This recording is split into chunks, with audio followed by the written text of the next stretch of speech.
Today we gonna learn about tarot and the origin of this ancient card reading practice over the last centuries. The original purpose of tarot cards was to play games. A very cursory explanation of rules for a tarot-like deck is given in a manuscript by Martiano da Tortona before 1425. Vague descriptions of gameplay or game terminology follow for the next 2 centuries, until the earliest known complete description of rules for a French variant in 1637. The game of tarot has many regional variations. Tarocchini has survived in Bologna, and there are still others played in Piedmont and Sicily, but in Italy, the game is generally less popular than elsewhere. The 18th century saw the tarot's greatest revival, during which it became one of the most popular card games in Europe, played everywhere except Ireland and Britain, the Iberian Peninsula, and the Ottoman Balkans. French tarot experienced another revival beginning in the 1970s, and France has the strongest tarot gaming community. Regional tarot games, often known as Tarok, are widely played in Central Europe, within the borders of the former Austro-Hungarian Empire. The earliest evidence of a tarot deck used for cartomancy comes from an anonymous manuscript from around 1750 which documents rudimentary divinatory meanings for the cards of the Tarocco Bolognese.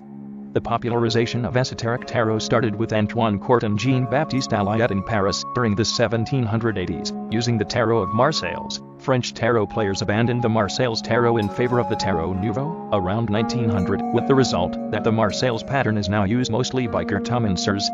Atala, the pseudonym of Jean-Baptiste Alliot, was the French occultist who was the first to popularize tarot divination to a wide audience, and therefore the first professional tarot occultist known to history, who made his living by card divination. Atala published his ideas of the correspondences between the tarot, astrology, and the 4 classical elements, and 4 humors, and was the first to issue a revised tarot deck specifically designed for occult purposes.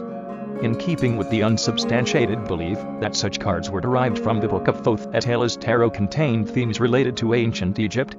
Atala is simply the reverse of his surname. Atala was a discourse on the usage of regular playing cards. Features included the spread and strictly assigned meanings to each card both in regular and in reverse positions, characteristics that are still central to tarot divination today. In his preface, Atala explained that he had learned his system from an Italian. It remains unclear to what extent his assigned symbology was his own contribution. The book was reprinted the following year. He was working as a print seller, but from this time, approximately, he earned his livelihood by working as a consultant, teacher, and author. In 1781, the French-Swiss Protestant clergyman and occultist Antoine Court, who named himself Court de Guesclin, published in his massive work Le Monde Primitif his idea that the tarot was actually an ancient Egyptian book of arcane wisdom.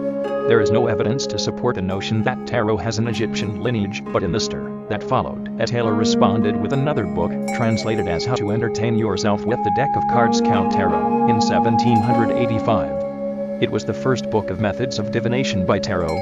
In it, Atala claimed that he had been introduced into the art of cartomancy in 1751, long before the appearance of Court de Guesclin's work.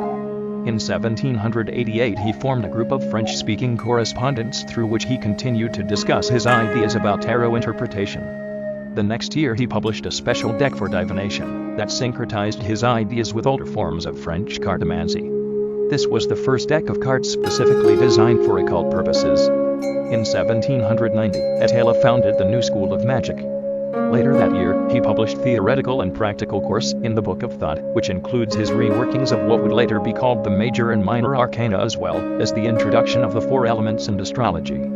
Astrology is a pseudoscience that claims to divine information about human affairs and terrestrial events by studying the movements and relative positions of celestial objects. Astrology has been dated to at least the 2nd millennium before Christ existed, and has its roots in calendrical systems used to predict seasonal shifts and to interpret celestial cycles as signs of divine communications. Many cultures have attached importance to astronomical events, and some, such as the Hindus, Chinese, and the Maya, developed elaborate systems for predicting terrestrial events from celestial observations.